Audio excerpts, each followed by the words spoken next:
go to our YouTube channel for more recipes. Please subscribe.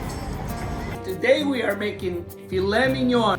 The ingredients we're going to need for our recipe today are filet mignon, potatoes, asparagus, olive oil, salt, and pepper. You take the steaks out an hour before you cook the steaks. You want the steaks to be room temperature. The first thing you do with the potatoes, you wash the potatoes. Right now what we're doing, we're peeling the potatoes. I have the water boiling. I want the potatoes to be almost like French fries. So what we're gonna do, we're gonna let the water boil, and after the water boils, we are going to cook the potatoes for 20 minutes. We're gonna give them another wash real quick before I cut them. So we're gonna slice each potato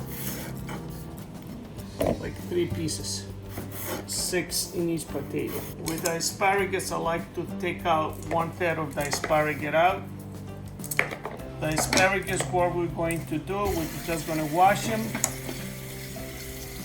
We are going to sprinkle 2 tablespoons of olive oil right on the asparagus. 1/2 teaspoon of sea salt. And we're just gonna bake them on 450.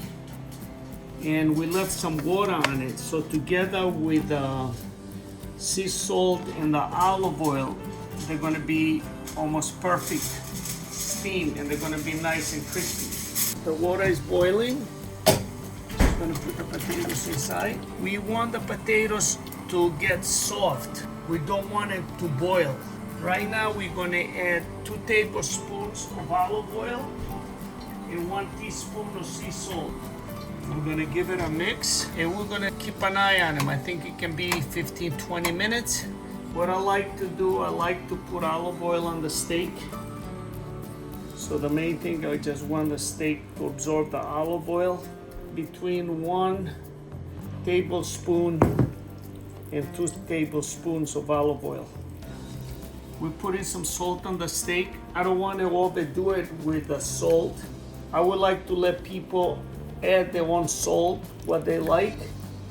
We're gonna put some pepper, black pepper. We're turning the heat on high. The pan you cook the steak with, you want it a really good, thick, almost iron pan. This can hold a lot of heat. We don't want the potatoes to be really soft, so I'm taking them off right now. I would like to put them inside the refrigerator for like 30 minutes to kind of take out the steam out, because I definitely want them to be crispy.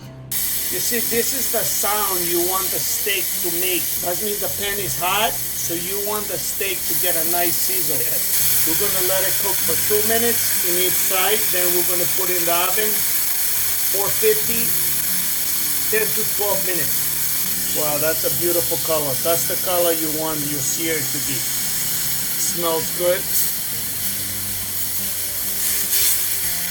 Now we're gonna give it another 2 minutes, and then we're gonna put it in the oven. It's been another 2 minutes. The steaks look really good. They have a nice sear.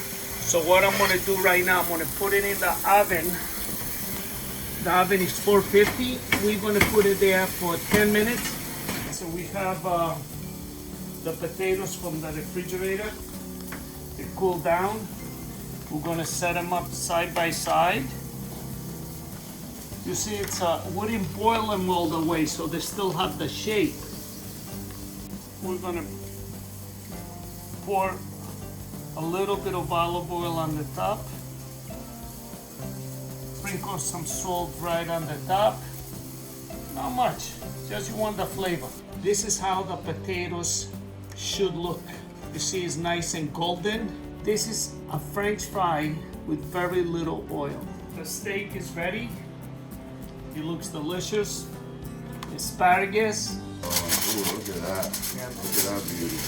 This is beautiful, Steve. I mean, presentation. I mean, what cut of steak are we having? I see we have potatoes, roasted potatoes, asparagus, cooked just the way I like them. Just by looking at them, I can only imagine they have the right texture. But when you cook the steak right and you have a good quality steak, there's no reason in disguising it with ketchup, all these steak Oh, sauce, no, all this other stuff. Energy takes me where I wanna be.